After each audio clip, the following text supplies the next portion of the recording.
Hi guys, welcome back to Journey Teachers. So today we have Freenu ma'am with us, who is from the School of Business and Management, and she's going to share her insights on what is something that you should take care of during the interviews. So thank you so much, ma'am, for coming here and also sharing. So as you take interviews of various students, so what are you exactly looking for the student? Overall, I think it's the attitude that people have towards learning more than the aptitude. They might have scored 99%, but if they are arrogant and if they do not have the minimum etiquettes to be presentable for an interview, then I think it scores very less. So it's always attitude over aptitude for us when we do an interview. Alright, so what of courses are covered by you, and what is the difference between them? For the interview, we do interview courses for BBA program. We do for BBA honors. We do for BBA strategic finance and international business. So most BBA programs is what the interviews are done for, and a couple of MBA programs as well. But the focus is primarily on undergraduate programs of business administration across all campuses, not just the central campus. Alright, so what's the basic difference when do you notice in terms of students who apply for BBA, and what do the distance between the MBA? MBA definitely is with the work experience that people come, or most of them are from the technology background, BTech. Very few of them come from BCom and BBA. But for BBA, the applicants are generally post-12th with a commerce background. Some of them, I would say about 20% of them come from science, and a very few, maybe 5 or 10% would be from the arts background. Primarily, it's from the commerce. Alright. So to what extent do the scores of entrance test and the marks that also matters, and is it included in the evaluation trend? Yes, very much. All this is accumulated points. As you know, we do a lot of processes. So the entrance test matters. Most often, people might blame on luck in the entrance test, but it's also a reflection of how much you have prepared and not just come there and you did some akkad bakkad one by bo and you got some scores. No, it's also about your preparation and your confidence in answering the questions in the entrance. But your academic marks card of the previous years definitely have to do a lot. Many of them give an excuse of 11th, I was playing football or I was busy with guitar and I focused a little less. That's something that we can't take as an excuse. If you've done something like that for your 11th, it's very likely that you will do the same when you come here, because there are a lot of opportunities for you to explore sport, art, and other engagements on campus. So what's the guarantee that your dedication to academics will be primarily? Because your parents are definitely sending you here for academics and not for entertainment. So if you're not able to do justice to academics, none of your other things matter. They do matter. They count, because if you've done 98% scores and you still have involved in various things. I'm not saying everybody is a superhuman. They will play sport. They will represent school in elocution and debate and then yet get 98. Not possible. But we want to see a wholesome commitment to your engagement during your school days. So your marks card is definitely a reflection of that, and nobody can fight that. You might say I had cholera or I had representing college was my priority in 11th. None of that matters to us, because what is on the card is what matters most about your commitment to learning, and that scores highest. Definitely, the holistic development of a student and how he is able to showcase all of those skills, including the academic value as well, matters, of course. Exactly. So, if you could give some examples of the, most common asked questions during the interview, that would also be helpful. I'm sure there is the whole internet, which is full of YouTubers and people who give tips and advices. But we are most often focused on the academic strength of the student, the extracurricular involvement, how much of concern does this individual exhibit in terms of holding family values, upbringing in all walks of life, and some leadership in social commitment as well. What do you observe about yourself and your contribution? What makes you a good citizen? I think that's what primarily our interview process should focus on, and that's what we generally want to get out of the student. because this is a very, very tough world. Being in Christ is not easy.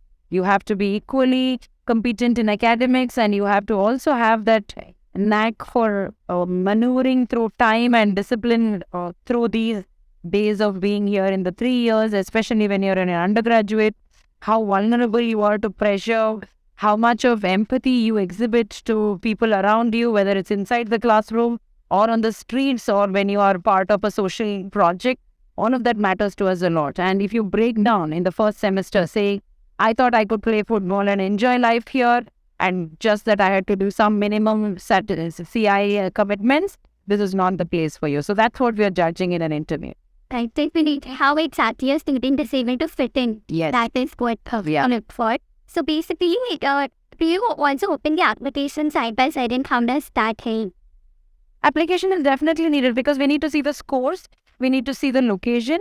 If a person is from NCR's region and if the person says, no, I want to run away from home, I just want to enjoy my 3 years in Bangalore, that's not something we'd like to hear. So if there is a person who is really competent and fit enough to do BBA law or BBA in analytics, and we know Lavasa campus is the ideal place for that person, we would ask questions based on that. Not that we are suggesting that somebody should go there because they have their preference, but we would definitely want to know what is the reason why this course has been opted, and is there a geography, is there a parental background, is there a academic background of the school that they come from, the region that they come from, that we need to probe into further. So application definitely we look into. Some people submit incomplete application, so we'll have to write there that photo is missing, so we need to verify with an ID card, or there are some marks which are entered wrong, some percentages, we also make a correction and we put a note there that it's not 78%, the child has scored 87%. So that's also something that the application form helps with. Right, definitely. So to what extent do you actually expect the students to know about the course and university and do their pre-research? 100%. Some of them come without even opening the website, which is very disrespectful according to me.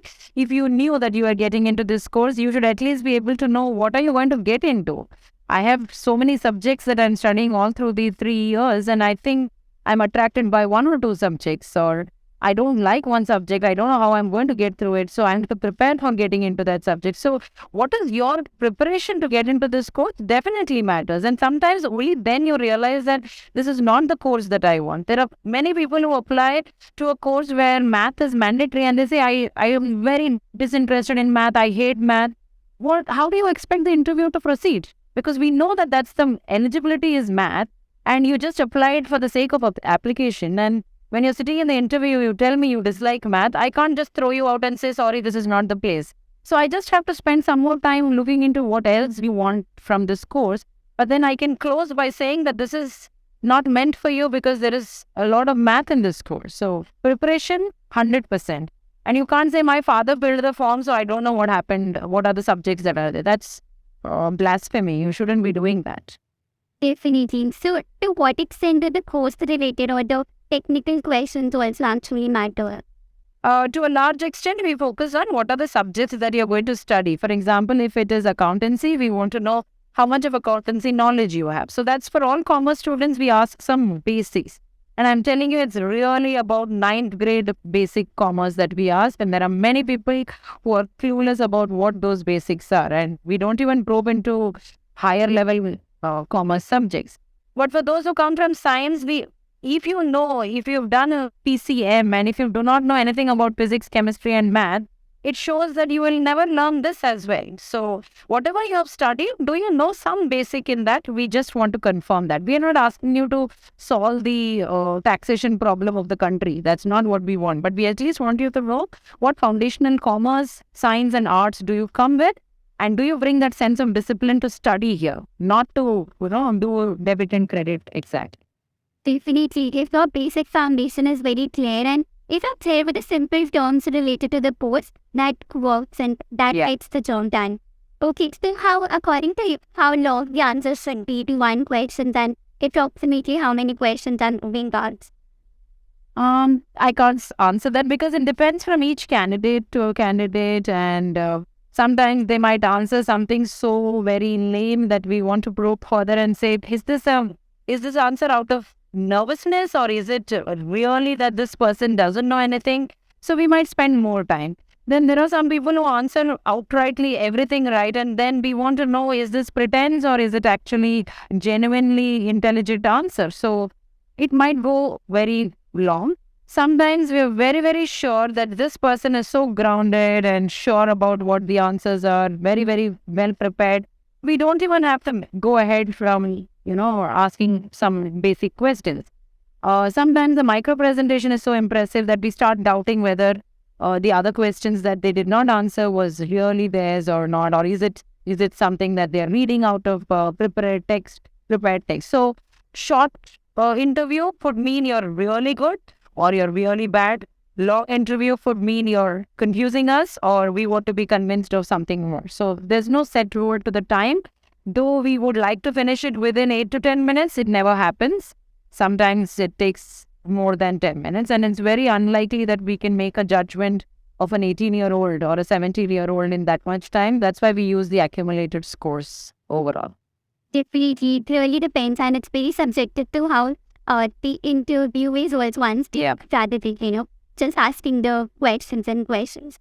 Okay, so what will be your tips for the micro presentation? Micro presentation, again, like I said, the topics are all over the internet.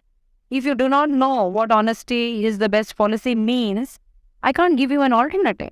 So you have to at least read what those list of topics are, what are those generally asked questions, some current affairs issues, what is it that you have an opinion on. It might not be a clear yes or a no.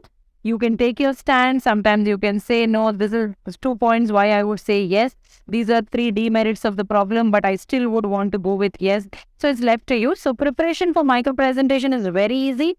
And I find that some students are absolutely clueless about what demonetization is, what GST is. I can't help you with that. So if you've not prepared yourself for a 1-minute talk, it means you're not willing to put in your 100% to a course like this. So preparation is easy.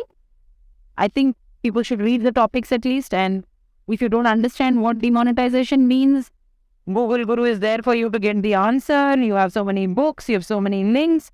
Parents are at home, your neighbors are there, some seniors are there. Check with them and ask them what you would like. And practice before you get into the interview. At least 5 topics, pick a random chit and pick one and keep timer for yourself and speak in front of the mirror or record a video and see how you would rate yourself. And that means a lot to the interviewer that you have prepared before you got into the interview. Preparation and practice, these works. Yes. Yeah. Okay, so according to your observation, what are some of the common mistakes that the students have been doing, and what should they be not be doing in the interview? In the personal interview, I think people have, maybe because of their coaching or whatever, they rehearse a lot, and the minute something else is asked, they're clueless. So being yourself, honest and true in the interview is more important. Also, making your commitment to learning is very important. Or saying that this is how much I know about demonetization, the rest of the things I do not know, and I would probably refer to it. Mistakes, I would say, is the surroundings are very ill-kept and not neat at all, which means you're not ready. You have unkempt hair, you wear t-shirts, this is an interview process, it's a formal meeting. You're coming into a college where we value these dress codes and grooming much more because we are sending you out into a world which needs leaders and not just people. So if we want to take you in, we have to be very mindful about what you present yourself as. So if you have zero preparation for presenting yourself in a well-groomed manner on the interview, it means you're not yet ready to be here. Then be prepared with micro presentation. Can you change the topic? Big blunder. Don't ask me that. If you do not know the topic, it means you have not prepared enough. Also, basics, they don't brush up. Maybe because of holidays, they just disconnected with the world of books. But it's always nice to scroll back through the books and see what went through. So in my list, it's about dressing, etiquettes, grooming yourself and being presentable, speaking loud and clear, keeping your, the environment clean, all of that matters a lot. And the other preparations, obvious. Definitely, these are some really, really important things to actually take care of during the interview. So, Mark, what would be your overall advice for the students who actually want to get into trials, but they're quite nervous, about thinking about is it like surely impossible to get in there because of the popularity of the post and everything around? Particularly BBA, I think there is a lot of demand, and I'm not equipped to comment about other courses. But this is a place where people come in and learn more than textbooks and teachers. They learn because of the positivity on campus, on campuses. I'm not talking about one campus alone. There are a lot of vibes that you share with others.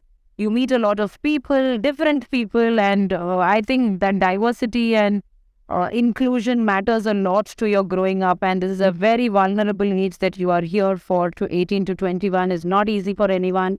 You think parents and teachers are your enemies, and you make the best friends in the world during those 3 years. So your ability to be righteous is very, very important. It is tested every day when you're here at Christ. Your ability to be righteous in submitting your assignments, in saying who threw the paper ball in the class, to whether you ran into the examination, or at every step it is a question of how your values are built. And that is why this place is so much sought after.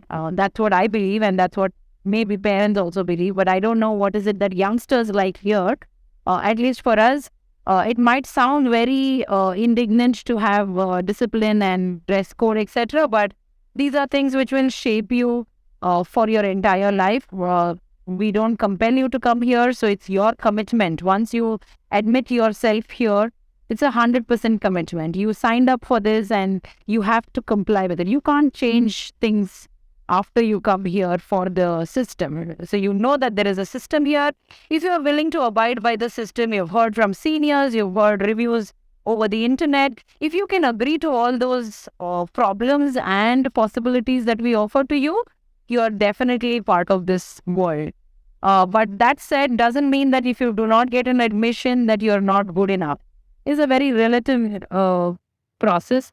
Somebody before you must have performed extremely well, and that's the score of judgment that would come to you. You might lose out because we had 7 candidates who performed really well, and the 8th candidate did a mediocre job, so you do not get the admission. So luck and persistence both are important here, but I would say not to be disappointed. Education is a blessing for everyone, and if Christ is doing it well, there are a lot of other institutions also that give their best to children today. And I don't think this should be based on popularity alone. If you think that you can make a commitment for the next 3 years to study, to play well, to make friends, and to create memories, this is the place. Otherwise, it might become torturous because of too much of discipline and rules and regulations. Right, definitely. So creating a balance is what, that is required, and Christ actually preparing for that, so that won't be best. Yeah. Done. So thank you so much, ma'am, for coming here and sharing your insights. It was really, really wonderful to listen from you. And I'm really sure that the people who are watching this, those who have doubts will be cleared. And thank you so much. Thank you. Thank you, Drippy.